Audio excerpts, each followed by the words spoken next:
actions. So now let's sit back and relax. Take a deep breath, breathe out, and let's start today's session. Thank you.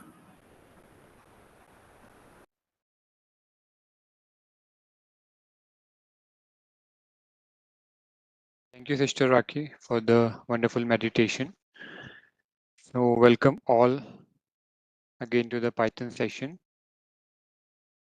So, we'll get started with our today's session, wherein we will try to focus upon some of the important Python aspects, Python libraries that are useful in our daily tasks, whether you are an IT employee or you are into development or not.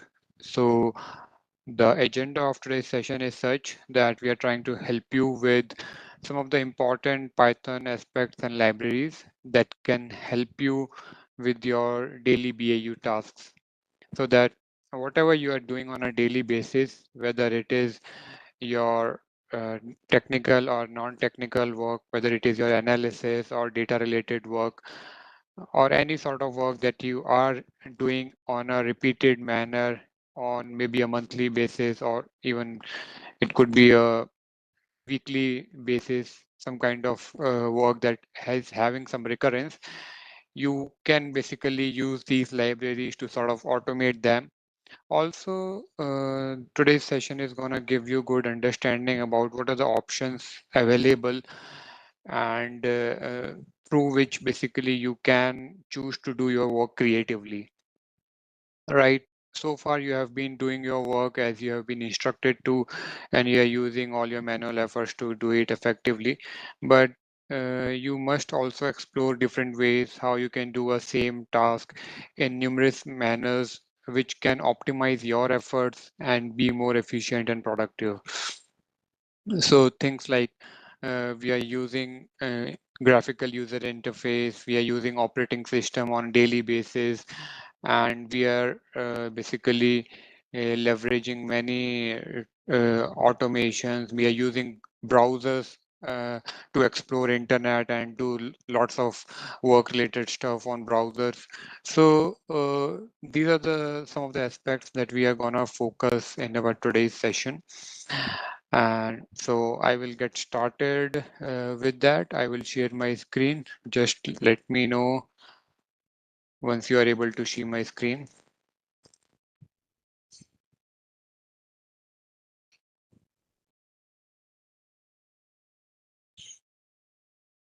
Just a minute.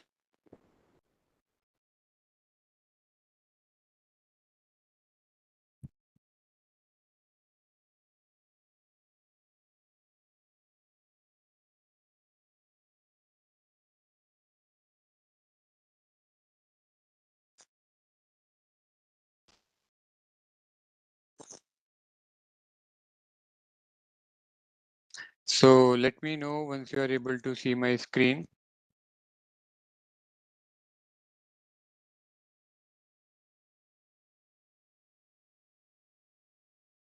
Okay, thanks for confirming.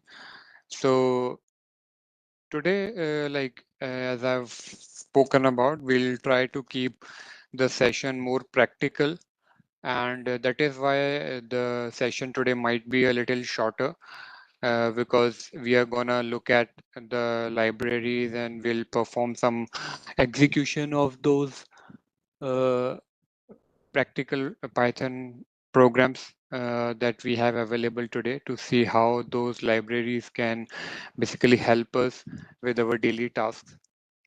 And the advantage of these libraries or this session is gonna be that you can basically try to identify now from after this session, maybe you can take a week at your work to identify what all is that you are doing repetitively, but still you haven't thought to do it more in a more creative manner. Now, if you are a student who is not into IT, is not working actively, then you can explore these libraries to basically sort of uh, perform to sort of create some creative games, maybe useful for your project work in college. And there are a lot of scope to explore these libraries and use them in various dimensions. So I believe that that is going to be helpful for you by exploring these libraries today. So we'll start with the first library, which is tkinter. Now, before I get into the tkinter library, I want each one of you present in the call to let me know on the chat box how many of you are familiar with HTML and you know how to write HTML, how HTML works. How many of you are well aware about the HTML part? I want each and every one of you to please put your comments on the chat so that I get to know about it.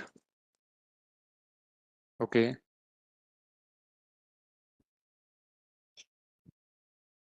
cool. So I see many of you do know that. Okay, thanks Ankit for confirming. Thanks Manjeet. So which means most of you are aware about HTML. So what HTML is? So HTML basically gives you a browser-based user interface to basically for your website or for your web URL.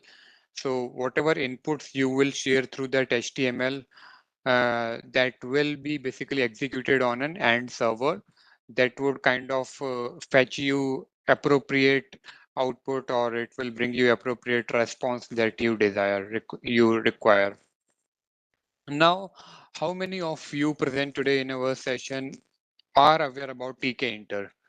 Do let me know if there is anybody who already knows about tkinter before I start off. Okay, thanks, Vaibhav. And what about others?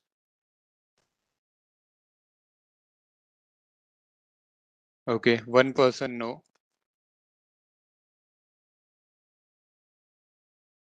Okay, two people no, but other than these two, I think not many people really know about what tkinter is. Okay, so Rayansh has some experience working with tkinter. Okay, so which means that most of the people do not know what tkinter is and how tkinter actually uh, works. So to start off with tkinter, so tkinter is just like your HTML UI, but it is not browser based. It provides you a user interface. For example, you must have tried filling up some online forms like Google Forms. So similar to that, you can create your own user interface through this Python library, which is tkinter. tkinter allows you to create some windows or frames wherein you can take inputs from the users to basically process them according to your logic, and the inputs received from the users through the user interface would be executed on your operating system's terminal, or what you say command prompt, or the backend shell, and it would fetch you the appropriate output by processing that. It is just like any HTML UI that you see. So what all that you can do with HTML UI, just similar to that, you can use tkinter library in Python to basically fulfill your graphical user interface needed.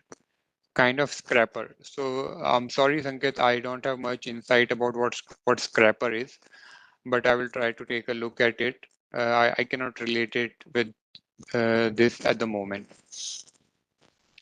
So the other advantages of tkinter libraries are that you can basically, for example, most of the people in IT, they are used to performing their work on command prompts or terminals. If you're using a Mac, then you can basically execute certain commands on the terminal. If you're using Linux, then you will execute the commands on shell. And if you're using Windows, then most of the work is basically browser or sorry, mouse based, UI based. So you don't have to do much on the command prompt, but most of the work is managed by controlling the cursor and your mouse. But still on Windows, there is an option to basically use command prompt or use PowerShell to do your work. So what all that you are doing through these command lines, you can choose to simplify that work by creating a window frame through these TK Inter library, and which will basically simplify the usage for all the users who are not familiar how to use the command line. So if you are from IT background, you might find it comfortable to use CLI, but not everyone in IT or even outside is familiar uh, how to use CLI effectively. So they would depend upon the UI based usage of your tooling or the functionality. So similarly, there are numerous ways you can explore TK Inter library. You can create your own games, basic games like puzzles, quizzes. You can even create a calculator kind of a interface wherein you are able to perform some calculations, and you can create user interfaces for scripts. So if you have created some programs which is taking some inputs, which requires capturing some inputs, then you can create a sort of UI to basically take inputs, and then by capturing those inputs from that user, the UI would be executing that command behind the terminal and bringing the output to you. Now, this was all the theoretical aspects of TK Inter. Now let me showcase you the practical aspects of TK Inter. So let's do some practical stuff with TK Inter and see how basically that can help you. I will also showcase you some good web URLs where you can find some more tutorials related to TK Inter, and you will already find you'll find some already prepared code there which you can directly pick up and experiment at your end to gain a better understanding of TK Inter. And then basically, if you have any such use case in your daily work environment, or you want to explore something, build something creative, then you can go forward and use it. Now, just let me know. I will share my entire screen.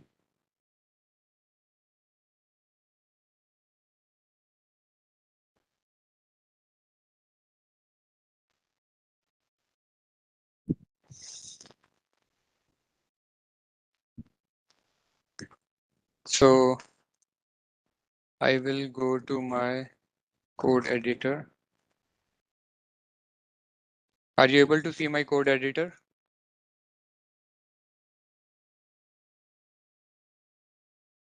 Please acknowledge if you are able to see the code editor or my entire screen.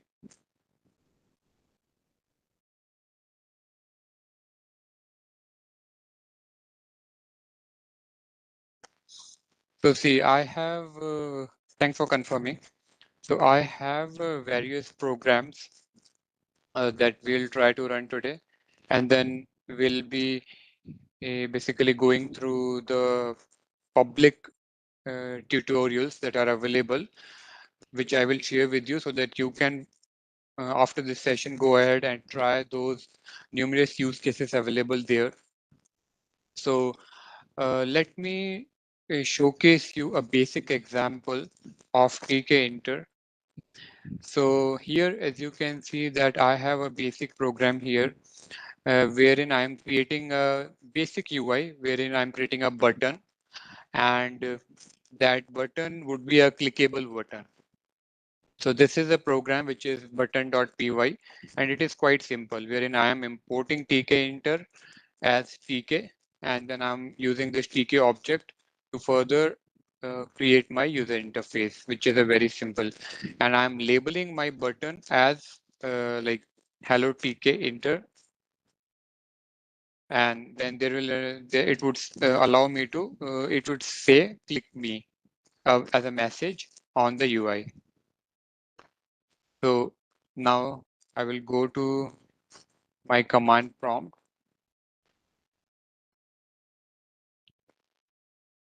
So to execute this, we need to go to our command prompt. I will minimize it to the required size. So right now, my program is under this location. So I need to go to this location if I need to execute my programs. So first of all, what I need to do is I need to travel to this path by using CD. Now I am in this particular path wherein my programs are there. So I can check by using a dir command what all programs do I have. So I have a program which is button.py. So how I can run this program is I can run this program by using this command python 3 button.py, which creates a very basic sort of user interface, as you can see here, which says hello TK enter, and it allows me to click a button which says click me. So I can click this button and I get an acknowledgement on my command prompt shell. It says button clicked. So this is how basically a basic UI is created. Now this is just an example, uh, just a one step ahead, a baby step on creating your UI. Where now, based upon this UI, we can try some more experiments around TK Enter. Let's try a different uh, interface. Like I have a change label program wherein it would do one more step wherein on clicking the button, it would bring some dynamism to the user interface and it would update me by saying button clicked. It would acknowledge by saying that. So now let me go and run the different program, which is change label. So now this is a sort of similar UI, but somewhat different in terms of functionality. So here, if I will click, then it says button clicked. It acknowledges me. What is the difference here between button.py and change.py is that here, if you look at this program, then here we have this logic here, command equals to update label. And here we are updating the label as button clicked. So similarly, you can accordingly program your UIs how you wish to perform or how you wish to execute them. So these are some of the very basic examples. Now to create a full-fledged complete UI for your use cases. For example, if let's say you have a complete form which has 10 input areas, it could include your name, your email addresses, your phone number, or maybe your address as well. It can have a lot of details that can be put into that form. So now you can design a complete form using TK Enter, and then you can capture all the inputs and then process it in the background, how you want to use that information, how you want to capture that information, and basically process it ahead. So let me showcase you. Please acknowledge if you are able to absorb whatever all I am trying to explain so that I can accordingly keep up my pace. Are all of you able to absorb what I was trying to convey? All right. So this is one of the very good public URL websites that I explored for TK Inter tutorials. So let me share this with you on chat, and I expect each and every one of you to try this URL to explore more on the TK Inter site. So I've put this URL on the chat. So kindly keep a note of it and experiment around it. So here, as you can see, this has a complete tutorials around Python tkinter. So here, if you'll go to the introduction part, it basically talks about what tkinter is and how it is helpful. So yeah, so let me go to some more advanced areas which should be more helpful instead of covering some basics.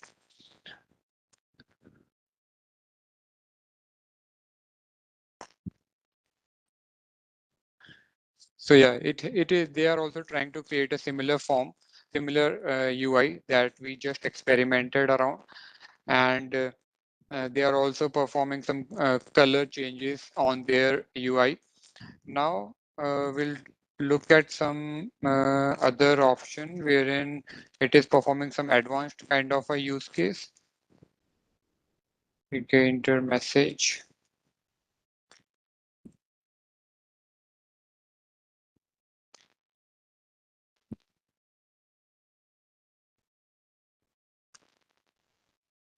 Menu button. Okay, you can even design menus using your. So if you'll see here, there are a lot of use cases that they are trying to solve. So they are trying to create radio buttons using tkinter. So let's take a look at how they are trying to create radio buttons. So if you look at this, they are basically creating a beautiful UI for different use cases wherein you can define your categories which should be selected, and then you can appropriately choose that category from the tkinter. There is also a video which I can play and yeah, and then they are using a check button here, which we can also integrate. So I'm trying to look for a program that is gonna be a little advanced so that we can experiment it at our end. Message box widget.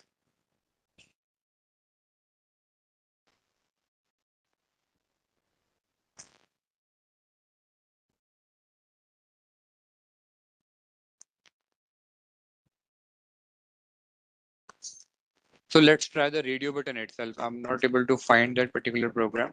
So what we'll do, we'll try to pick this program from here and we'll try to run it at our end. So I will take a copy of this program. I will go to my code editor and I will create a new program. So all you need to do is just use that piece of code that is directly available. There is no need to write an entire program. So the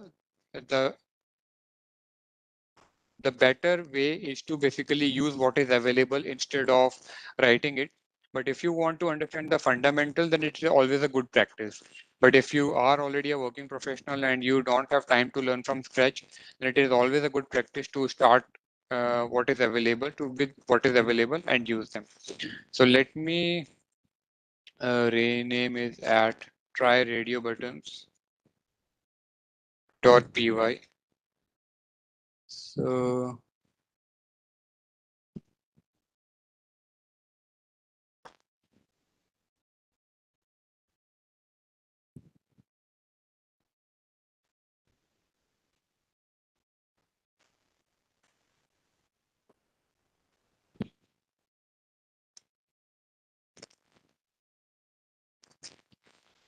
okay, so now I have this file available and now I will try to execute it.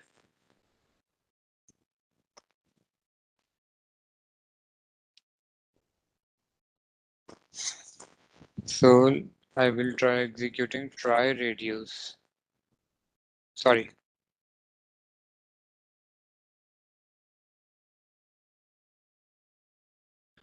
Okay, so it generated a first UI wherein you can basically select any of the button at a time.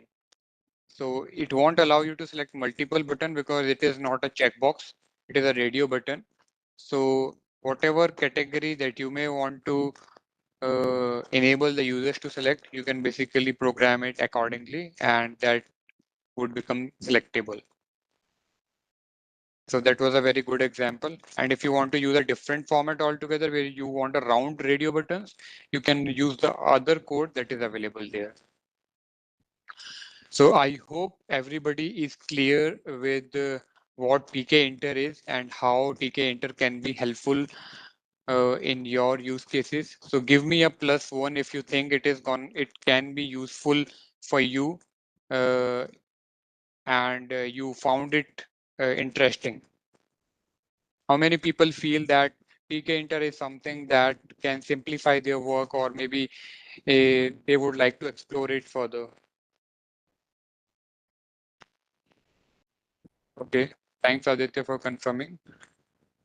Okay, thanks Priyansh. So good to see that you liked it. Thanks Ankit. Now we'll move further to a different library, and now we'll move on to the library which is OS library. So any guesses from anybody, or anybody has already been exploring OS library in Python for doing sort of stuff? Can people put on chat their guesses, like how OS library can be useful? If Okay, I used it for clear terminal.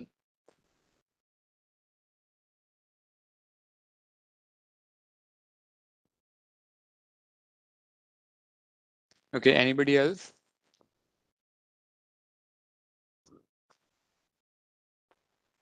Okay, no problem. So I'll start off with the OS library. So as the name says, OS library, which means that this library contains all the operating system uh, binaries that can help you perform all the operations in an automated fashion, whatever that you may do on your operating system. So what is an operating system? So operating system is a system like Windows or Linux that basically uh, operates around files, folders, permissions, environment variables, and then there are system controls, system services that you need to play around. So whatever an operating system consists of, or everything you can control through OS library. Now, what is the advantage of OS library? Now, if you want to, if you're using a Windows laptop, then you can do a lot of stuff, lot of things using your mouse. But what you are taking maybe 10 minutes to do through your mouse, you would be amazed to know that you can do that repeated work just within a fraction of minutes, a fraction of seconds by by programming code in Python. So, for example, let's say you are managing permissions for the users, for lot many users on your servers, or maybe you are creating or managing a lot many files at your end.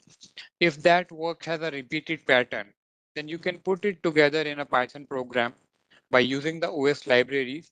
You can very easily deal with the permissions, create, delete, or rename those files, and you can even control your operating system services. For example, if you are running, let's say, a web server or maybe a database server in your operating system, then you can even use operating systems functions, system functions, to basically control those functionalities as well. And then OS library also has like you can use a sub process module if you want to call multiple other uh, programs into a single program. So that would become your parent program. And if you want to initiate multiple other programs through your parent program, you can use the sub process module, wherein it would become a tree like a tree kind of structure, wherein the parent program would be functioning, and under that there would be numerous child programs that would be performing their own tasks. So it is just like a multitasking programming that you might be creating, and you can handle exceptions the way you want to. So let's take a look at some of the OS uh, options, OS aspects. So I have a few program available with me. So instead of running this entire program in a single go, let's run it step by step and see how OS directory can help you control your operating system. So I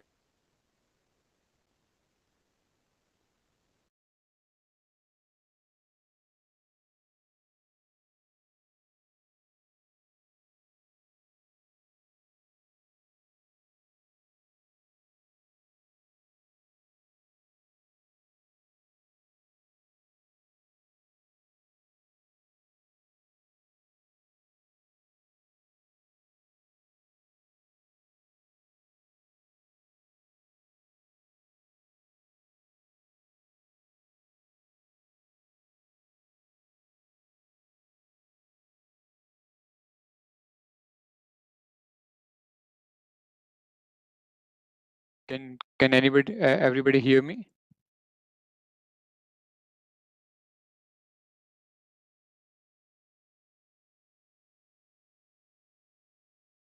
Okay, cool. So I'll get back. So now we would execute. Let me open my code editor on one side.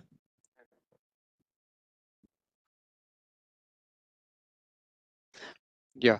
So now there is also an other way that we can use to execute our Python programs. Instead of executing it as a program, what we can choose to do is we can run it, we can choose to run commands in a singular fashion, individual fashion, to see how each and every command works. For that, I will just need to type Python 3, which would take me to the Python terminal. So now there is a difference between this this terminal and this terminal. So it is a pure Python terminal, and here I was using the command prompt. So now everything that I will run on this part of the terminal would be a Python command. So first of all, let me import the OS directory. So I have successfully imported OS directory. Now I can use all the functionalities of OS.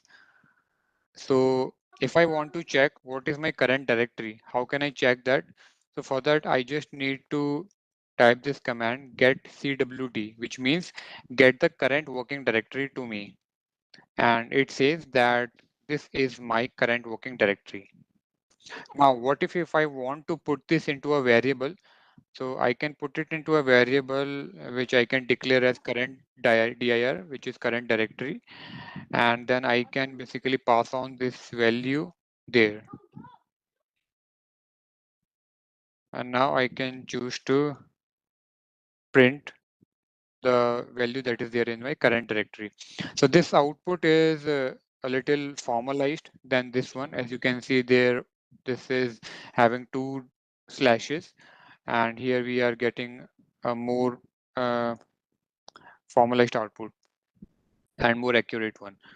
So like this, I could perform a basic function wherein I was able to understand which directory I am into. And now if I want to create a new folder in this directory, so where I am, let me open my folder and let me create a new folder here through my command prompt, through my Python terminal. So how can I create it? I have a new command os mkdir new directory. So I can use this command to create a new folder mkdir, and I can give my new folder name inside. Let's call it Python 17. can close it. So let me go to my folder and see. So here you can see I have created a new folder successfully, which is Python 17. I don't have any stuff here because I haven't saved anything.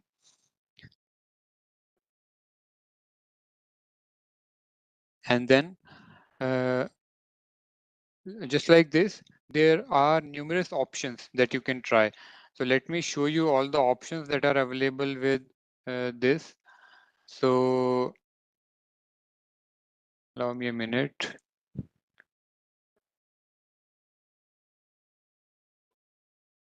Yeah,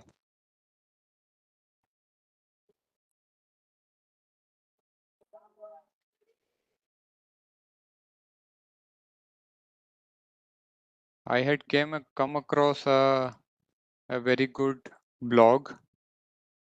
Sorry, tutorial. Yeah, this is on W3 schools. So herein, I am getting all the methods that are available in OS.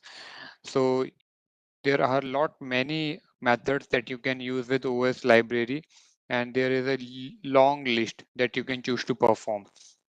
So these are just two basic steps that we have done for today.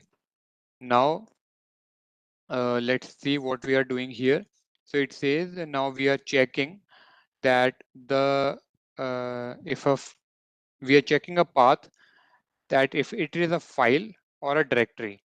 So we have created a new directory which is Python 17. Now if we want to check that this particular directory is a file or a folder, how can we check this? We can use this particular command, this particular section to test it. For that, what we need to do is we need to provide our folder name here, Python 17. And here it is, we are passing that complete path. So if you'll see os.path, so it is gonna extract the path of our Python 17 folder or file. If it will be file, it will copy the complete path, and then it is gonna check os.path is dir. Is dir means is directory or not. So it is gonna check if the path that is provided is a folder or a file. And if it is a folder, then it is gonna pass is a directory. Else, it is gonna say that it is not a directory. So now let's try to run this on Python terminal. I will paste it anyway. It's not defined. Okay, so path to check.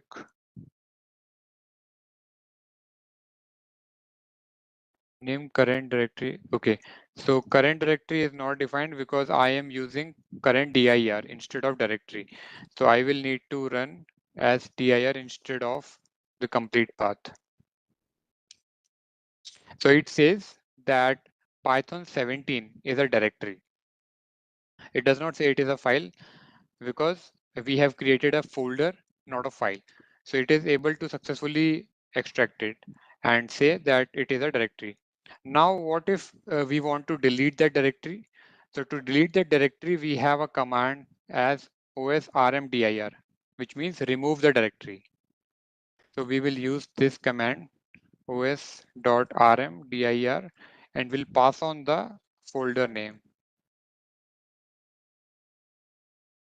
And now let's check if the directory still exists or not. So we don't have that directory anymore. That is successfully out. So everybody able to make sense out of this OS library, and you feel that you can use this going further for your to explore your use cases and do some sort of OS related work through command lines.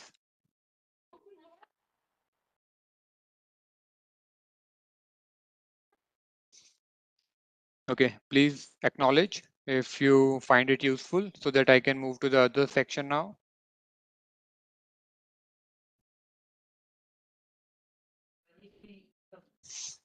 Okay, thanks for confirmation, Rashmi. Thanks, Ashish. Now, the other two important libraries is the other library is Selenium library. Now, quickly put on chat how many people of you are aware about Selenium library.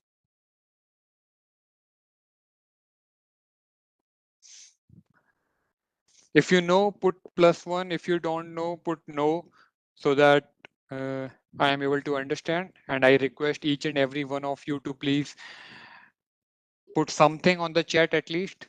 Okay, Ronak is aware about it, this thing. Very good, Ronak. So automate testing. Okay, Sanket also has some kind of idea about it.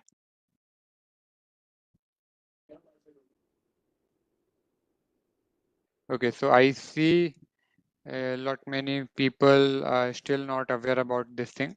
So I think this is gonna be an interesting portion. So as you can see on my PPT that it allows you to basically browse the internet in an automated fashion. So whatever you do on browser, that can be automated using Selenium library. So uh, this is a library which provides all the controls, all the functionalities through which you can control your browser. All right. And I think somebody was asking about scraping. I'm not sure if that relates to that. So here I see web scraping and data extraction. That is also possible through Selenium. You can fill up your online forms. You can simulate browser actions, capture screenshots and recording, manage alerts and pop-ups. You can even manage advanced web interactions, and headless browsing is also possible. What headless browsing is that in headless browsing, your browser would not be visible just like a user interface, but although whatever program that you are executing, it would continue to execute in an headless fashion, which means your browser would not be openly visible, but all the operations would be happening in the background without you seeing them live. Now, let's take a look at one of the Selenium programs wherein I would be kind of opening an automated web URL, and I would be opening a YouTube link when I would search for some meditation music. So yeah, so this is a basic program, very basic, wherein I am using Selenium driver and I'm importing web drivers. And here what I'm doing is I am creating an instance of Chrome browser where I'm trying to open YouTube. I might have some other programs as well, but let's try to execute this one first.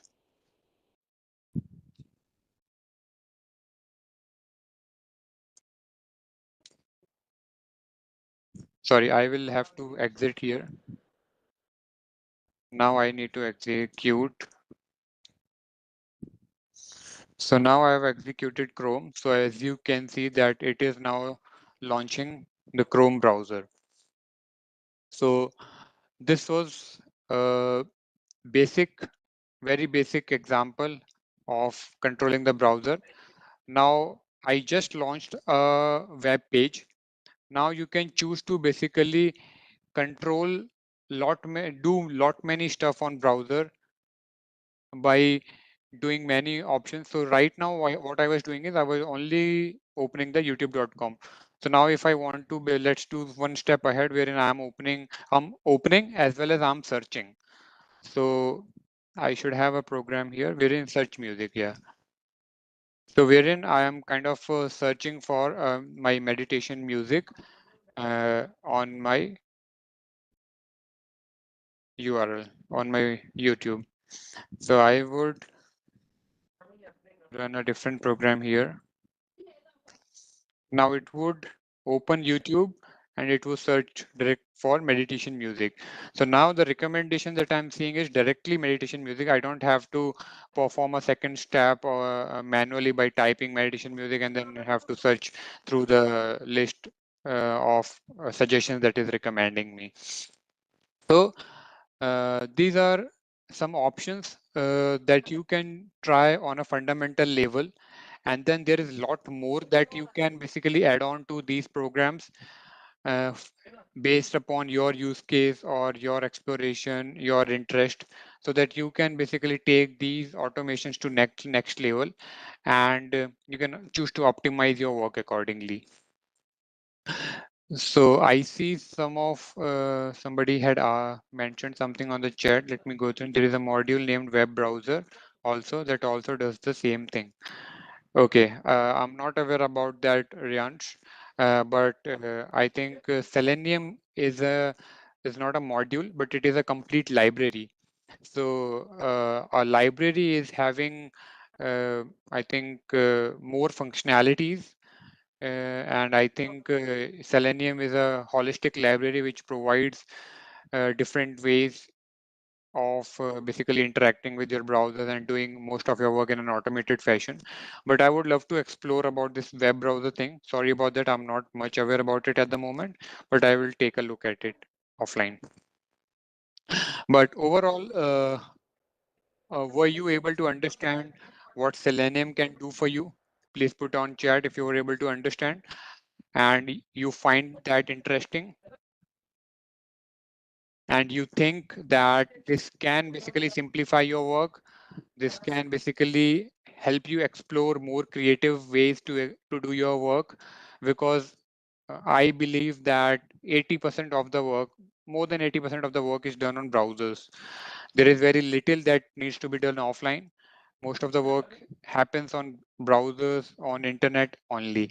So if you can control your browser automatically, I'm sure you can do lot of your work without spending your manual efforts. Does anybody has any question? And be I would be very open if you can unmute yourself and you can directly come on and ask any questions if you have. Yeah, I have a question. Am I audible? Yeah, you are. Yeah, so there are also things like RPA tools like UiPath and Automation Anywhere. So Mhm. I'm just wondering, when are those tools used and when are uh, Selenium and web browser kind of tools used? Okay, so the requirement of using Selenium is that if you want to simulate browser actions. So what happens is, for example, not everything has open APIs. So if an application that you're trying to access, or maybe the data that you're trying to access, if that has its API is available, then there is no need to control that data or perform automation through browsers. You can directly call those APIs in your programs, and those data would require an authentication and would be ultimately fetched to you without any sort of this browser based automation. But if you don't have those APIs available and you have to extract some data, some required data by using going through some cursors, you have to navigate through certain paths on browser to ultimately fetch that data, then you don't have any other option available other than using Selenium, because Selenium provides you a functionality wherein you can perform automation on your browser navigations. So that is one of the reasons where Selenium is preferred. And uh, but on the other side, if you have access to APIs and if you also have privilege authentication credentials, then it would be recommended to go with that approach of accessing directly through APIs. Hope that answers. Prashant, I'll add to that as well. Sure. So RPA tools like UiPath, they are more dedicated. So for doing that task, so what I mean by that is if you have multiple use cases for automation, so screen scraping is one of them, but there could be other automation tasks like you have to go and fetch a file from that directory and put it into this folder. So instead of writing, if you're manually doing some task, it can do it. So it can do a lot more different types of automation as well. So usually organizations will then go for an RPA tool because it has a lot of different types of bots to do it. Another example is you have a form and you want to extract data from that form. So instead of manually cut and pasting from that form, you want to do OCR type of application where you're extracting data from a form and putting into a database. So for that type of automation of task, you can use RP as well. So usually organizations they will do a study of what use cases they have, and then they will use a tool like UiPath because UiPath will give you a UI, and as Prashant was saying, it's going to add that security control and so on. So it's a dedicated tool to do the job. But if you don't have the budget to do it, if you don't have a team to do it, and this is just one odd use case or so on, then you can just do it in Python. Why buy a tool where you just want it for a limited small number of use cases, 2 or 3 use cases? But if you have a lot of automation needs, then it would be preferred to go for a dedicated tool like UiPath.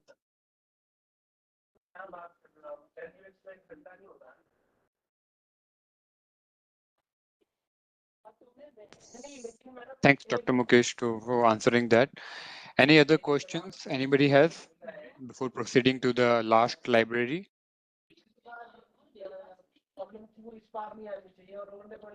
Okay, so I will move on to the last library, which is very simple, which is PY Auto GUI.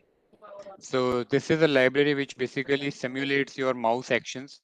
So you can control your mouse through this library. And I would just showcase you a very basic example wherein I'm simply closing one of my browser windows and it will take my mouse cursor to that Windows cross screen and it would try to close that off. So PY Auto GUI can basically help you control your mouse in an manner wherein you want to you want to simulate it. For example, there are lot many actions that you might have to perform in your daily task, which wherein you just need to click on specific coordinates, and that is it. So, for example, if you are doing some maybe some like reviewing work, some task that just requires reviewing, and you can basically choose to use this library there so that the mouse actions are simulated and you're just quickly going through all the data. So let me run this program, which is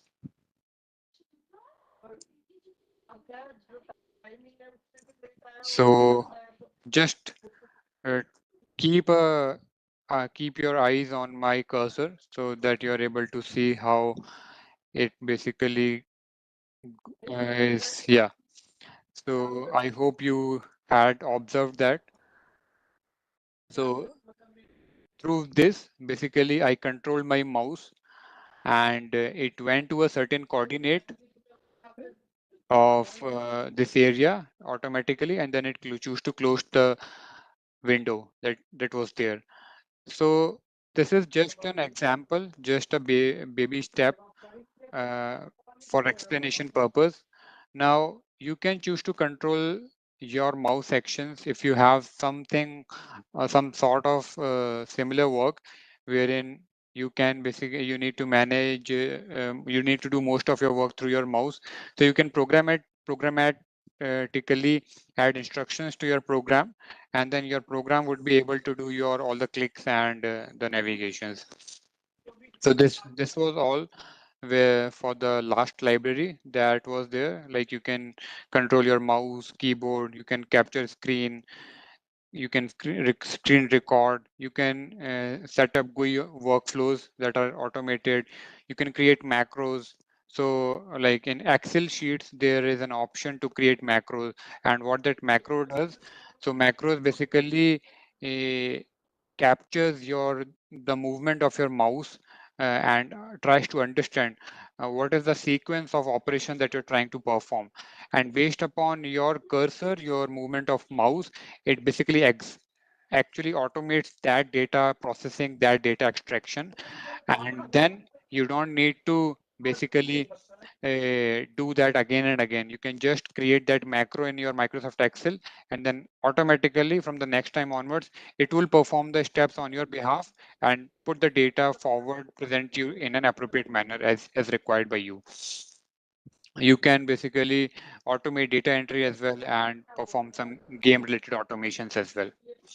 So that was all with respect to today's session, wherein we covered TK Inter, OS library, Selenium library, and PyAuto GUI library. So any questions on any of these libraries so far? So Riansh, you might need to install Selenium by using pip3 install Selenium. The pure Selenium might not be there in your laptop. Probably that could be one of the reasons why you're getting this error. But other than that, anybody else has any questions they want to ask?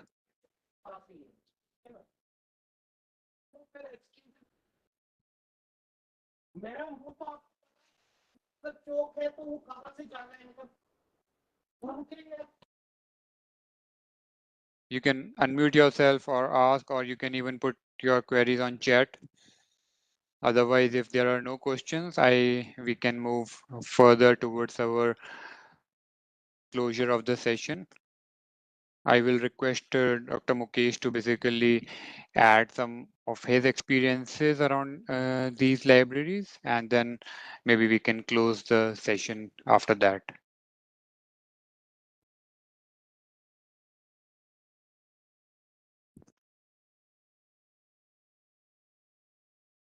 Okay, I ran the code in Replit, same issue. Okay, so that might require some troubleshooting. Not sure at the moment what could be causing that, Riansh. So try again, check online if you find some resolution. I think there should be some URL available that should be able to help you.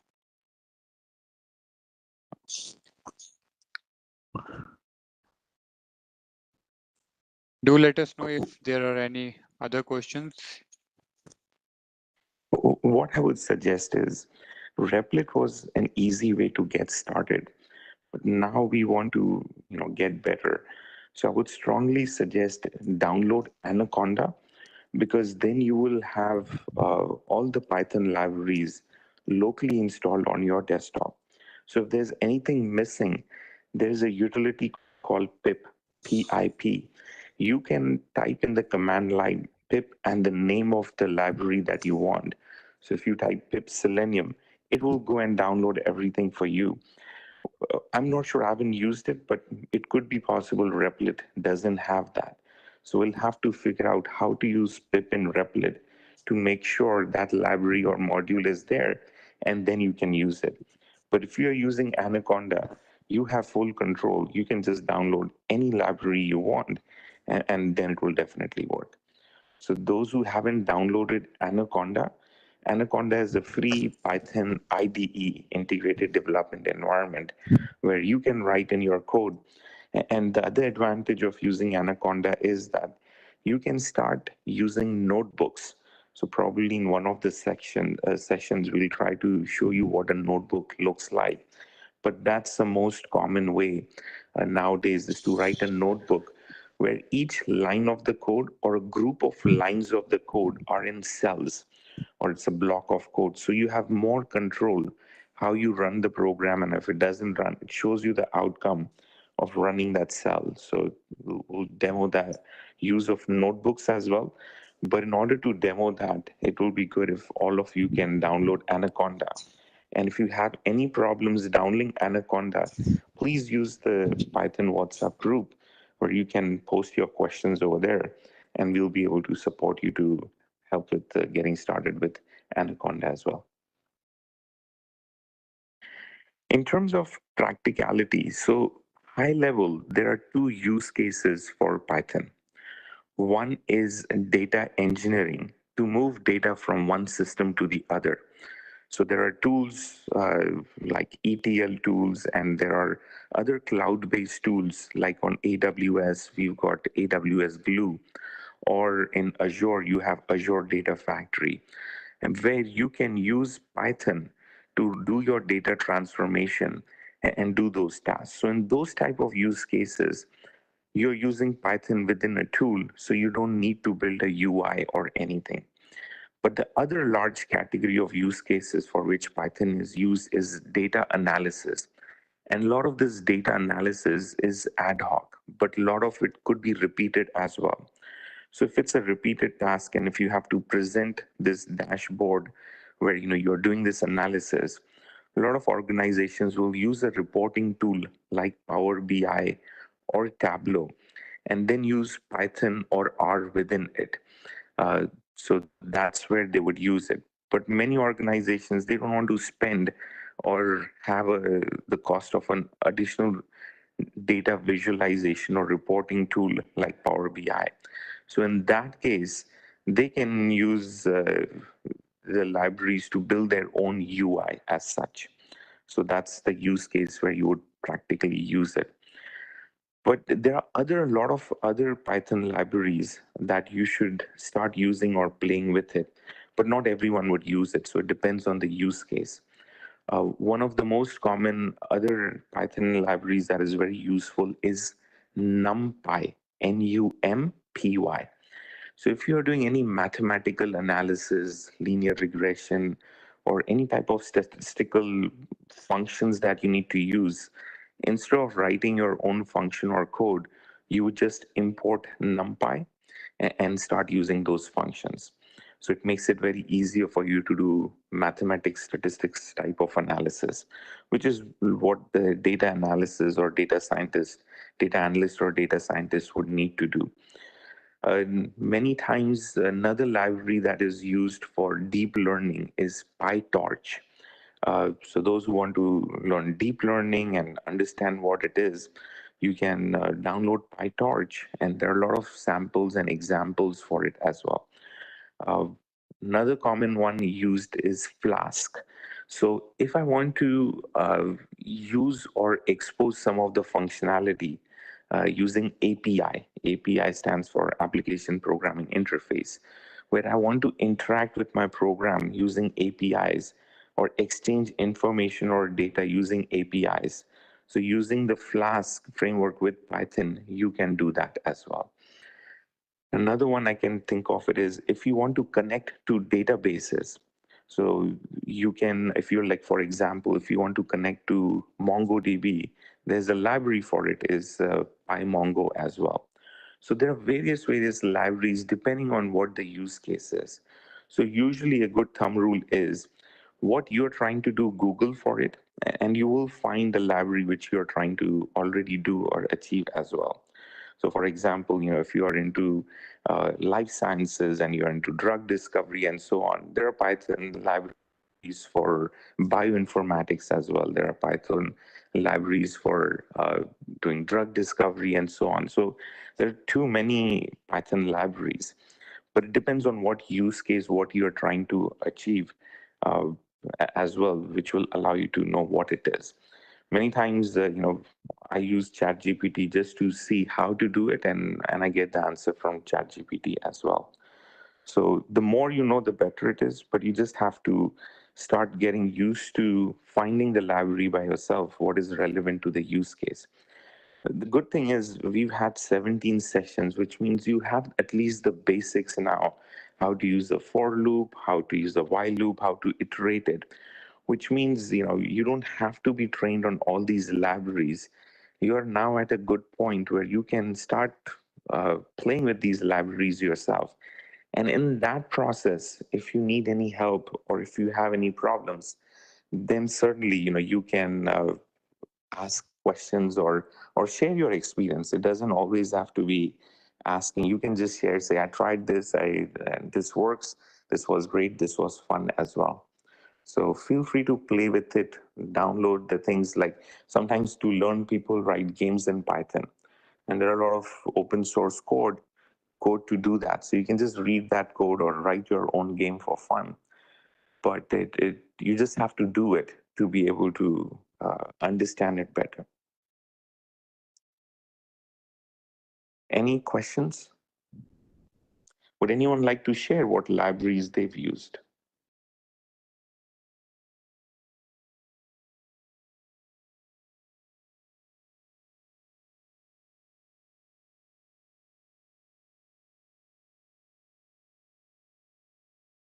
Okay. If not, we can conclude this session with another round of meditation. If one wants to add feel free to speak up. Otherwise, we'll ask Sister Raki to share another mind relaxation or empowerment technique. Thank you.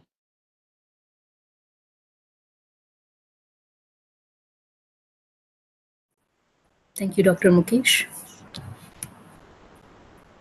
So, as usual, we'll conclude our session today with a mind empowerment technique. And our theme today is cleanliness. So, we've kept our desk spaces clean, our cars clean, our homes clean. But what we really mean by keeping our mind clean? It's easy to see dirt in our outside space. Dust, dirt, rubbish, garbage. Easy to see because it's not useful, it's trash. So we pick it up and dump it in the dustbin. But how do we detect the dust, the dirt, the garbage, the trash in our mind? And the simple sensor for detecting that is how we feel. At any point of time, we only have to ask ourselves one question: how am I feeling? If the answer is I'm disturbed, I'm anxious, I'm stressed, I'm agitated, I'm angry, then that is the dirt causing all of this feelings. And if the answer is I'm happy, I'm relaxed, I'm calm, then that is an indication of a clean mind. So it all boils down to the quality of our thoughts that determine how we feel at every moment.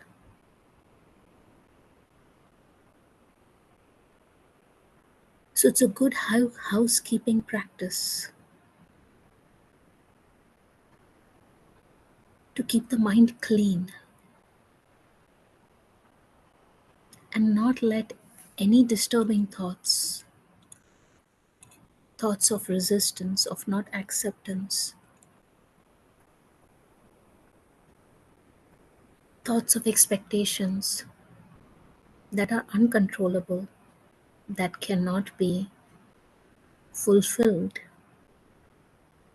that have external dependencies for fulfillment. So it's out of our control. So every time we assess our thoughts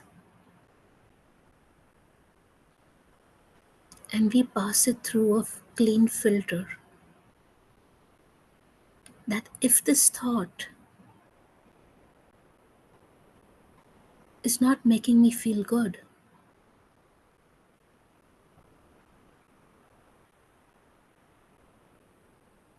I will not let it stay in my mind.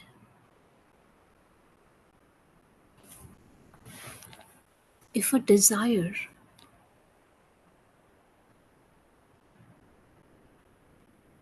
or an expectation is dragging me down, I have to pass it through my cleanliness filter and let it go.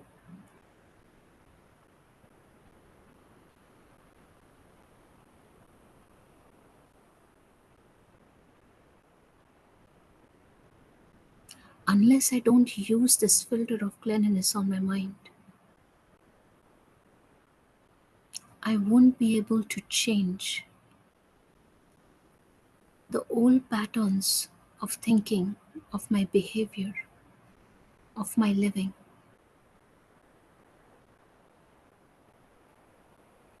And all these polluted patterns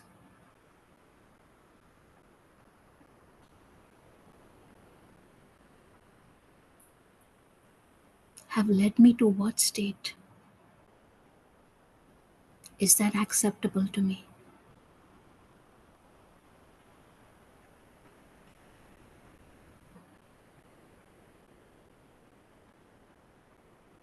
Because I can only bring change in me,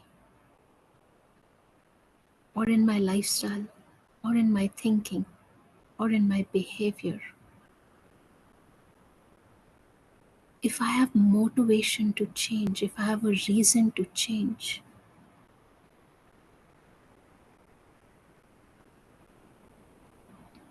If I have reason to believe that this change is only going to work towards my betterment,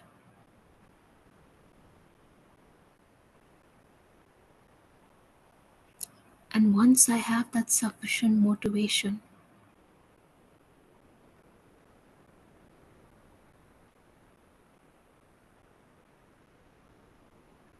then a little bit of hard work on ourselves in terms of reorienting and shifting our perspectives, our perceptions, our beliefs will land us in a cleaner state of mind.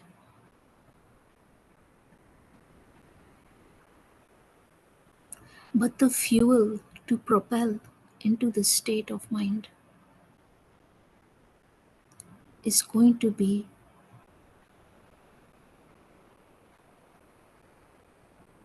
that I have a reason to change. I am convinced that I should change. And then change is inevitable.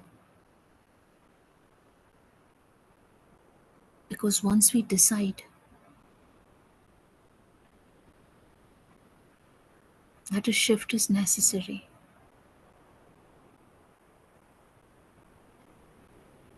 then we make that shift. We all are achievers. Wherever we put our mind to, we have achieved it.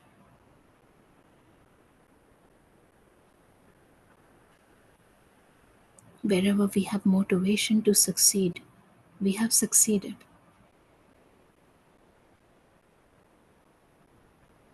The roadway or the path or the journey to success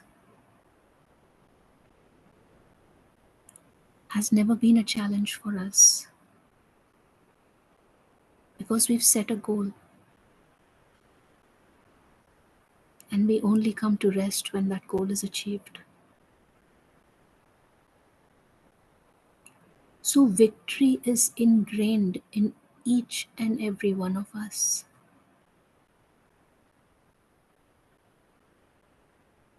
All we have to do is just have a reason to believe that yes, this is a realistic goal for me to set. I have motivation to set this goal of having a clean mind, maintaining a clean mind.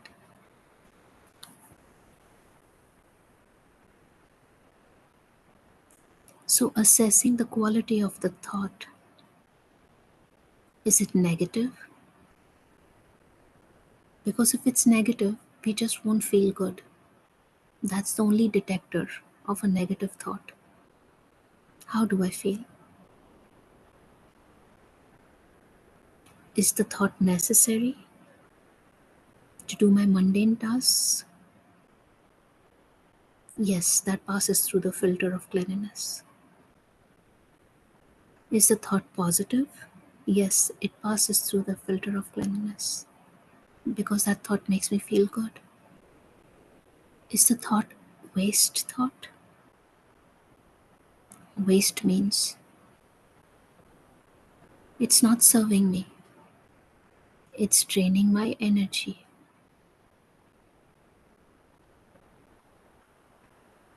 It is useless.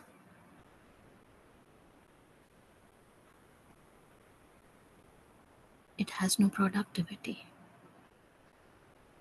such as thoughts of the past, resisting the past, thoughts of someone's behavior affecting us, thoughts of anger, thoughts of worry.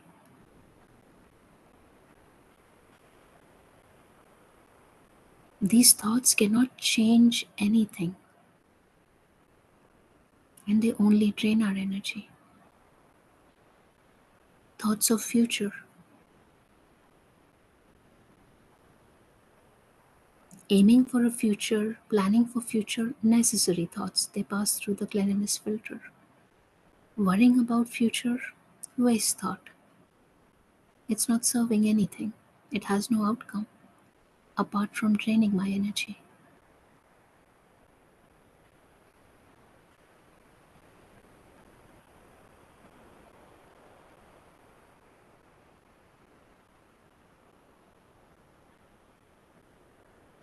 So if I start debugging my mind step by step, I have a fully functional mind that only serves me, that is efficient, productive, happy, relaxed.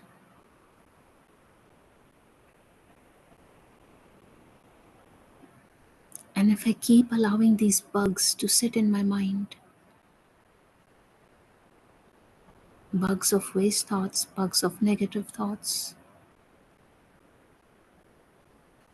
the mind will feel tired, demotivated, de energized, drained. We will not feel good.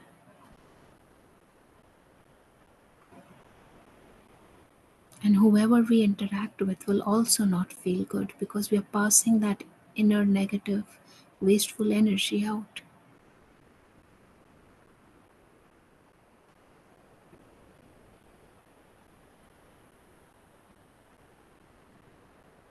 So it's just a matter of understanding what we want to allow ourselves to be in which state of mind.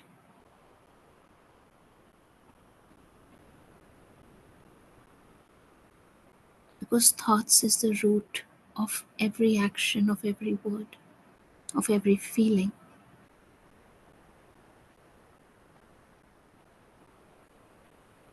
And if I'm mindful of my thoughts, I am my own doctor.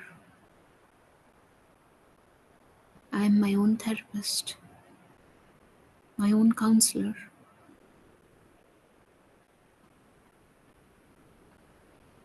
Because a clean mind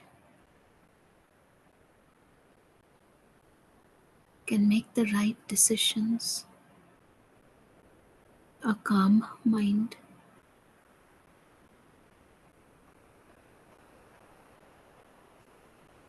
just even in half an hour of calmness energizes us. So imagine a day full of calmness, a week long of calmness, a month of prolonged calmness, a year of prolonged calmness, lifelong calmness. How would that life feel?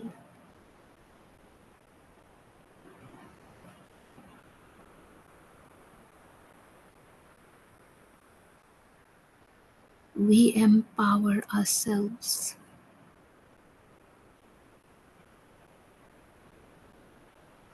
by cleansing our own mind, because in return, we get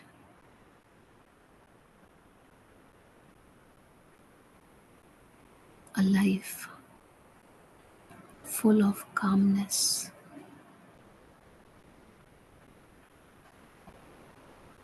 Imagine that life of inner happiness, calmness,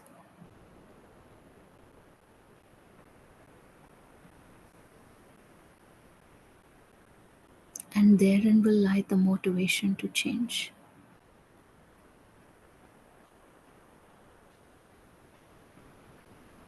So I cannot change anything outside of me. I cannot change others.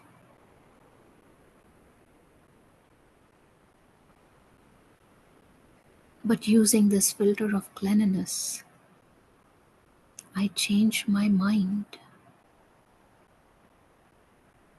and I reap the rewards of inner calmness.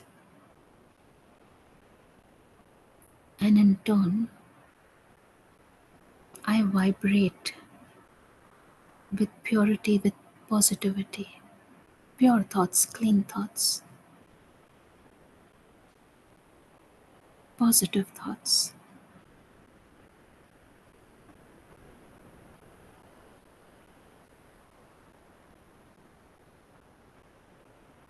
which only serve me.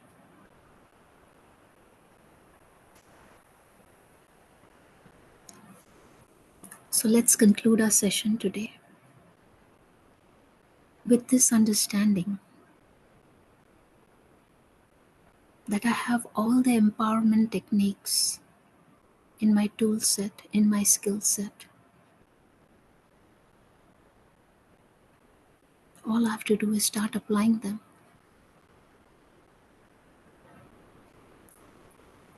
And little by little, I see the changes, I feel the rewards, which motivate me further to make this my lifestyle and live my life's purpose, which is to express and experience peace, love, happiness.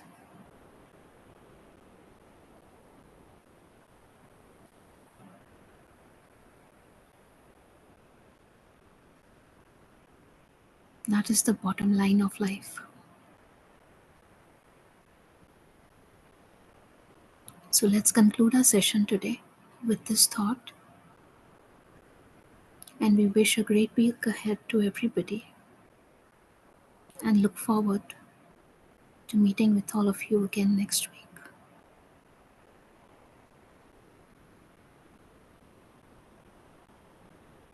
Thank you all for joining. We can end the session here today. Thank you.